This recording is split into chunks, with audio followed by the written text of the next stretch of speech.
TV Informativo. Aqui o Vale se vê.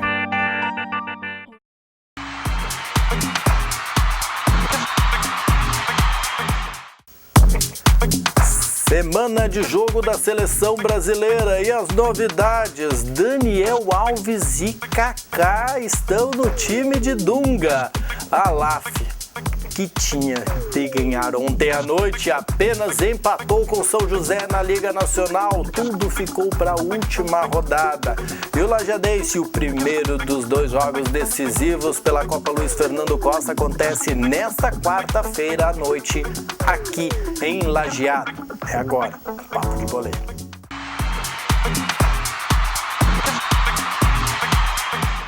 E a noite de ontem tinha que ser de vitória para a LAF. Na noite de segunda-feira, a LAF tinha que ganhar. E não é que chegou a estar ganhando 2 vezes, pelo menos, Diogo Botti? 2 vezes. Contra o São José, pela Liga Nacional, no fim das contas, 4-4. Que grande jogo, Márcio. Mais uma grande atuação da LAF nessa Liga Nacional aí, mostrando que a LAF veio para ficar nessa competição, né? Tem contrato por mais 2 temporadas aí para cumprir calendário na Liga Nacional.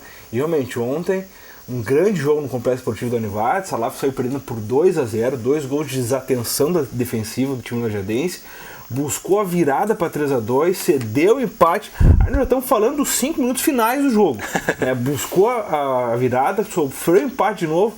Esteve na frente com o gol do Edson aí já, entrando no minuto final, acabou cedendo empate e aí aos 28 segundos teve um tiro livre a seu favor, que o Marcelo Giva acabou desperdiçando e botou a bola para fora. Mas uma grande partida da LAF, mas realmente o resultado foi bem preocupante em função de classificação.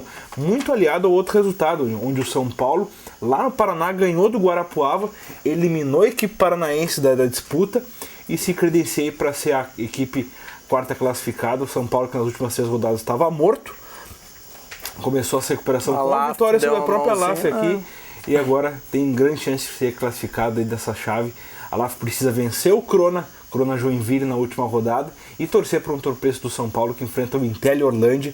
Joguinho de culpados entre paulistas ali, combinar um empatezinho, tá morto. Né? Então realmente ficou bastante complicado a LAF aí seguir nessa competição. Precisava da vitória jogando em casa, agora já não depende mais de si. Pois é, não deu certo, mas a LAF lutou, né? Foi até esse último minuto, tanto que no último minuto ainda teve emoção do jogo, né? Descaracteriza a campanha da LAF até aqui. Foi uma campanha fantástica, primeira vez disputando uma competição nacional, uma das competições mais difíceis do mundo de futsal. E a LAF está aí se credenciando a jogar entre os 8 melhores dessa disputa. Realmente, para primeiro ano, tá bom demais, né? Certeza. Bom, e também não quer dizer que não é terra arrasada ainda, né? Enquanto a matemática permitir, o torcedor tem que estar lá. Claro, tem que apoiar, tem que acreditar. Até porque, assim, ó, isso aí talvez seja um alento para lá cair de cara no estadual, né? Onde realmente, aí sim é uma competição que a LAF tem muito mais chances. Nada, claro, a gente sabe das limitações do time lajadense e a gente sabe também vendo os adversários, né? Hoje a LAF ainda se coloca como time médio do Brasil e realmente já faz muito sendo esse time médio, né? Então realmente agora eu acho que talvez com essa eliminação iminente que acabou acontecendo, né, Márcio, lamentavelmente, em virtude do resultado de ontem contra o Crona, lá vai ser bastante complicado, até porque o jogo é fora de casa. Então realmente talvez seja aí a chance da LAF cair de cabeça no estadual, que já começa a segunda fase na sexta-feira, né? Enfrenta o Bento Futsal, jogo confirmado para as 20 horas, lá na Serra Gaúcha, a LAF abrindo aí. Lembrando que a LAF tem a Sueva, o Bento e o Cachoeira, e a STF, né, no seu grupo aí, fechando os 4. Lembrando que classifica 2 para a fase semifinal do estadual. É isso aí, a LAF que ficou em terceiro nessa fase classificatória. E agora, dividido em 2 grupos, tem esse que o Diogo formou. Juntou com a Sueva, que foi a segunda, juntou com o sexto, que foi a STF, e com o sétimo, que foi o Bento. É isso aí. Os outros 4 estão do outro lado, lá com a CBF, a CIF, o Atlântico e o Cachoeira. Muito bem. Feitas as 2 chaves da Série Ouro, dessa segunda fase da Série Ouro. Depois saem, como o Diogo disse, 2 de cada um. Isso aí, fazem as semifinais e daí, consequentemente, a final. Muito bem. E a LAF aí com chances de seguir adiante. Chances reais. Aí sim, esse é o campeonato da LAF nessa reta final de ano. E nesta quarta-feira, para o assunto continuar aqui nos arredores, o Lajadense disputa a primeira de 2 partidas contra o Pelotas, valendo a taça da Luiz Fernando Costa. Quem sabe é a 5ª taça consecutiva do Lajadense em competições regionais, né, Márcio? Começa a disputar aí contra o Pelotas, jogo primeiro. vai ter um diferencial com relação ao ano passado. O Lajadense nunca decidiu fora de casa, né? Agora vai decidir, começa a decidir em casa e faz a segunda partida lá no sul do estado contra o Pelotas, que vem motivadíssimo, né? A torcida aí pelas redes sociais já disse que vai invadir Lajeado para essa partida. Inclusive a direção do Lajadense tirou aquele ingresso de R$10 que era do lado da arquibancada aberta lá, para deixar somente aquele espaço para a torcida adversária, a torcida do Pelotas, e a torcida do Lajadense fica só do lado de cá, ao lado das cadeiras, a parte coberta. Então, realmente um grande jogo. O técnico Luiz Carlos Vinho tem alguns problemas pontuais aí de lesão. Desculpa, tipo o Matheus Santana sofreu um ligamento, uma condição de ligamento, será operado, não atua mais essa temporada, é desfalcado inclusive para a Série D, onde o Lajadense enfrenta o River do Piauí. Então, realmente, é lesão de desgaste mesmo, de função de muitos jogos. A gente tem alguns outros jogadores no departamento médico em função desse desgaste que vem tanto da viagem quanto o central lá, como na decorrência de partidas. Realmente, a gente está bastante indefinida, principalmente no meio campo e na defesa, onde tem as ausências confirmadas. O Basso também está lesionado, o Vinícius está suspenso, então são alguns jogadores aí que não enfrentam o Pelotas na partida decisiva, a primeira aí das duas finais da Copa Luiz Fernando Costa. Lembrando que o Lajadense é o atual campeão. A primeira é amanhã. Defende o título, né? É isso aí. Defende o título, é bonito. O que o Cruzeiro vai dizer disso, né? Deixa. Bom, não pode dizer nada. Fica, senta lá, Cruzeiro. Começa a arrancar o emblema da camisa aqui. Bom, mas o Lajadense joga nesta quarta-feira, às 8 da noite. Ou 20 horas, isso aí. E você pode acompanhar direto no estádio, não esqueça. Dá para acompanhar no estádio, faz a diferença, já que os pelotenses vão estar aqui torcendo pelo Pelotas. Não é a mesma torcida, aquela chavante que vem feito louca, mas ainda assim já Pelotas é um time grande, né? É um time de história aí, realmente deve trazer bastante torcedores para cá. E a gente precisa do apoio realmente do seu torcedor aí para manter a boa fase que está vindo dessa Série D agora, nessa campanha aí da Luiz Fernando Costa. É quarta-feira às 8 da noite. E o jogo pela Série D do Campeonato Brasileiro do Lajadense, que seria no domingo contra o River, mudou para a segunda porque é feriado. Exatamente, feriado. Os dois jogos contra o River serão numa segunda-feira. A primeira no dia 12 agora, feriado Dia das Crianças. Beleza. Você já pediu presente? Sim, pelo tamanho eu posso, né? E aí, a idade engana, mas pelo tamanho de eu posso. Volta aqui em Lajeado também no dia 19, uma segunda-feira, também com... De tarde vai ser 16h30, se eu não me engano, e 19 horas, a gente até tem anotado aqui, ó, Série D, 19 horas no Estádio Alvezul, partida de volta, valendo a vaga, quem sabe, porque não a vaga para a Série C do Brasileiro, para a gente voltar vivo, né? O negócio é voltar vivo lá do Piauí, né? Moral, jogar contra o River Plate aí. Não é o River Plate só porque eu errei ontem, né? Mas é fácil, moral. Falar em errar, ontem abri o programa dizendo que havia um empatezinho entre o Grêmio e o Cruzeiro entre 1-1. Só na minha cabeça teve empate 1-1. Né? O fim de semana do Grêmio foi de 0-0, não deu gol pra lado nenhum, bola na trave, tudo que foi jeito, mas nada de gol, né? Não, zerado. Cara aí. É isso aí. Você quer falar de River Plate, uma informação só para trazer, já que a dupla Grenal tá aí se aprimorando, vai ficar 10 dias sem jogo em virtude da data FIFA para as eliminatórias da Copa do Mundo de 2018. Descansar um pouquinho. Que o Brasil joga amanhã? Não, na quinta-feira. Dia 8 contra o Chile. Contra o Chile. Carlos Sanches, do River Plate, volante, camisa 8, e grande destaque da campanha do River no campeonato, na Libertadores esse ano, combinou com o título para o time argentino, pode estar se transferindo para o Inter. O Inter tem conversas adiantadas com esse jogador e pode estar pedindo o primeiro jogador reforço aí, visando a próxima temporada de 2016. E beleza, Internacional pensando já no próximo. Isso é bom, hein? Programação, de planejamento. Na verdade, é um negócio até de ocasião, em virtude que o Sanches tem um contrato encerrando em dezembro, então já poderia assinar um pré-contrato com outro clube aí. Então o Inter está se aproveitando dessa oportunidade. O jogador é uruguaio, que joga na Argentina, então pode estar pintando o primeiro reforço aí para a próxima temporada. Muito bem.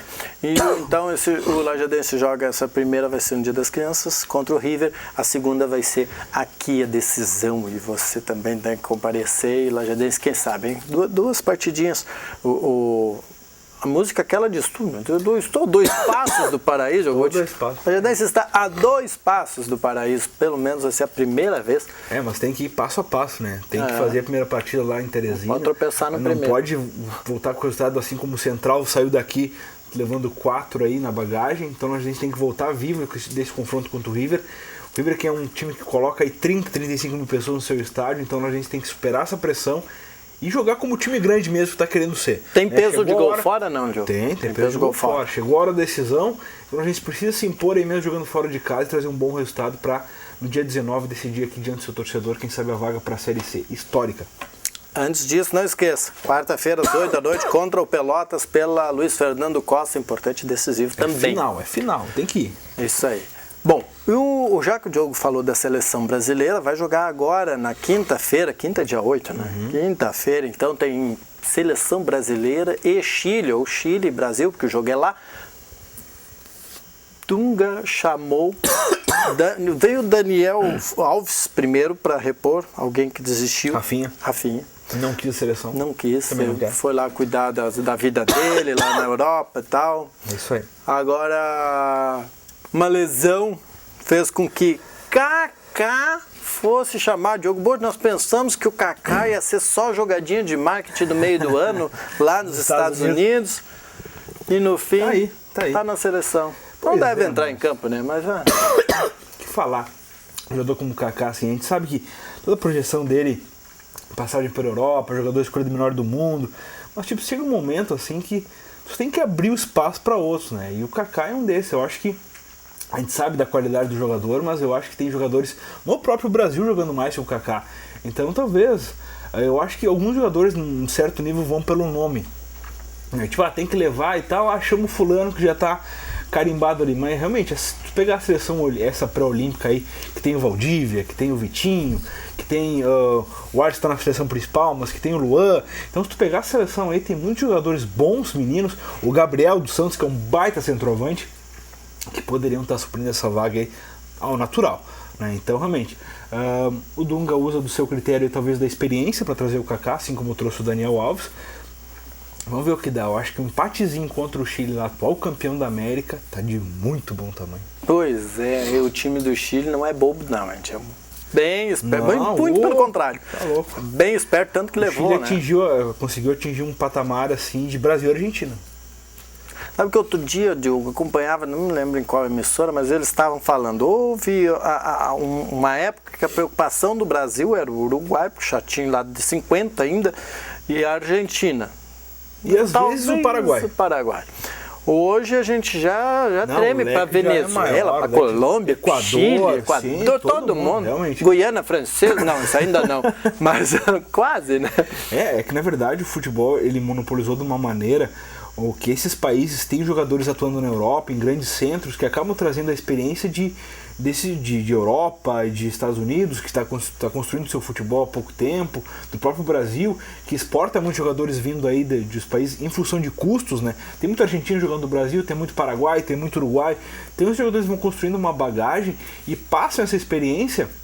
O próprio Paulo Guerreiro, que é um baita centroavante da seleção do Peru, né? O que dava para esperar antigamente do Peru? Né? O Brasil tocava 6 aqui e 7 lá, então é aquela coisa assim. Só o Natal, né? Então realmente, existe uma monopolização aí do futebol, uma globalização, vamos dizer assim, de jogadores exportados e vendas muito bem feitas, muitas vezes, que esse futebol acaba atraindo investidores para esses países. Então o futebol acaba sendo realmente uma forte arma aí de socialização e tal, e as seleções acabam construindo um histórico de boas participações. A gente vê aos pouquinhos para a Venezuela, que era muitas vezes lanterna, até das eliminatórias e tudo mais, às vezes sem somar pontos, inclusive. Hoje já é uma seleção aí que briga, foi às semifinais da Copa América, inclusive. Então realmente, eu acho que essas eliminatórias da Copa vai ser muito boa, com as seleções, não dá para apontar. Tem os favoritos, tudo bem, favoritos por camisa, mas por futebol a gente vai ter que deixar acontecer. Cresceram na briga, né? E na lista aquela da FIFA, aquela lista mais estranha do mundo, mas enfim, é a que existe, aquele ranking, né? A Argentina está lá no topo e o Brasil caiu para sétimo, né? Sétimo colocado. O Brasil está atrás da Colômbia e do país de Gales. Beleza, existe futebol bola lá. Já chegou a bola no país de Gales, já está melhor que a gente. Bueno, nós ficamos por aqui. Beleza, tem Kaká na seleção. Você vai assistir e vai participar amanhã à noite, às 8 da noite, nessa quarta-feira, Lajadense e Pelotas. É importante a sua participação, a sua presença. Nós vamos falar mais sobre isso amanhã, mas já para reforçar, para você se organizar aí em casa, né? Vale. Não tem jogo na televisão, joguinho da televisão? Não tem desculpa. Isso aí não tem quarta-feira, vai dar filmezinho. Filme, e daqueles dramáticos, drama ainda. Já deram 600 vezes, então não tem desculpa. É o Estádio Avezzul, o clube precisa do apoio, ainda mais jogando desfalcado. É isso aí, nós voltamos amanhã depois do Redação Informativa. Até mais. Um abraço.